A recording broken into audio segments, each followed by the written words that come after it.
Que diriez-vous si je vous disais que, selon une étude scientifique évaluée par des pairs, 75% des reptiles de compagnie au Royaume-Uni meurent dans leur première année? Ce serait horrible, non? Incroyable même. Eh bien, ce serait horrible si c'était vrai. Et c'est certainement incroyable parce que ce n'est pas du tout exact. Examinons de plus près ce qui se passe vraiment. Le chiffre de 75% de mortalité provient d'un document de 2012 intitulé Pet Hate, produit par une poignée de militants notoirement anti-reptiles. Le document est erroné à bien des égards, mais il y a 3 points importants en particulier qui nous donnent suffisamment de preuves pour le discréditer complètement. Défaut numéro 1. Malgré les affirmations de l'auteur, l'histoire de la version des animaux de compagnie n'a pas été publiée dans un journal académique révisé par des pairs. Elle a été publiée dans le magazine Biologist. Nous avons parlé au rédacteur en chef du magazine qui a confirmé que The Biologist n'était pas une publication examinée par des pairs ni une revue académique. Étage numéro 2. L'étude sur les animaux de compagnie détestés a sous-représenté de manière significative le nombre de reptiles vivants et en bonne santé au Royaume-Uni. Il a utilisé des chiffres provenant d'une enquête menée par une organisation appelée UK Pet Food pour estimer le nombre d'animaux de compagnie au Royaume-Uni. La méthodologie utilisée dans cette enquête est très efficace pour estimer le nombre de chats ou de chiens au Royaume-Uni, mais la plupart des experts s'accordent à dire qu'en ce qui concerne l'estimation du nombre de reptiles, les chiffres de l'alimentation pour animaux de compagnie au Royaume-Uni sont plutôt conservateurs. Il existe plusieurs estimations plus précises qui utilisent des méthodologies plus appropriées, et ces études indiquent un nombre beaucoup plus élevé de reptiles gardés. Mais le troisième étage est le pire de tous. L'histoire de la haine pour les animaux de compagnie a utilisé des données de DEFRA, le ministère britannique de l'Environnement, de l'Alimentation et des Affaires rurales, montrant combien de reptiles sont importés en Grande-Bretagne.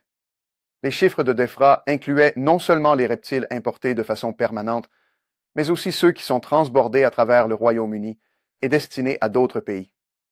Au lieu de compter seulement les reptiles importés définitivement pour vivre au Royaume-Uni et d'ignorer ceux qui partaient directement, les auteurs de Pet Hate ont utilisé un nombre combiné beaucoup plus grand. On peut seulement imaginer pourquoi ils feraient cela. En utilisant une telle sous-estimation du nombre de reptiles qui sont bien vivants, puis en surestimant le nombre de reptiles entrant dans le pays, on comprend facilement pourquoi le chiffre de 75% dans l'histoire de la haine des animaux domestiques est si largement inexact. Mais quel est le chiffre réel du nombre de reptiles qui meurent dans leur première année? Heureusement, nous avons 2 études scientifiques bien plus crédibles comme référence. Becky Clark, étudiante en licence, a mené une étude en 2013 pour savoir combien de reptiles meurent dans leur première année. Sa recherche a révélé un pourcentage plutôt inférieur à celui de l'aversion pour les animaux de compagnie. Son étude a conclu que le taux de mortalité au cours de la première année n'était que de 3,25%. 2 ans plus tard, l'estimé Institut Durrell de conservation et d'écologie a mené une étude similaire sur les taux de mortalité des reptiles en utilisant une méthodologie complètement différente. Leurs recherches ont également révélé un chiffre qui était plutôt moins surprenant que les affirmations de l'auteur de la haine pour les animaux de compagnie. BIS a conclu que le chiffre n'était que de 3,6%. Bien qu'il soit rafraîchissant de savoir que 2 études indépendantes, sans lien et réputées, arrivent à une conclusion rassurante similaire, la ridicule histoire de l'aversion pour les animaux de compagnie circule encore, se propageant sur Internet, étant partagée sur les réseaux sociaux et même rapportée dans la presse traditionnelle.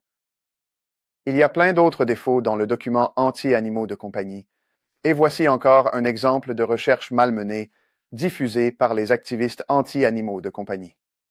Bien que les défenseurs des droits des animaux prétendent que leurs recherches sont scientifiques, il arrive souvent que la conclusion soit déterminée avant même le début de l'étude. Et par n'importe quelle mesure, c'est juste de la mauvaise science. Pour en savoir plus sur la responsabilité des reptiles et devenir membre pour soutenir notre travail, visitez www.responsiblereptilekeeping.org.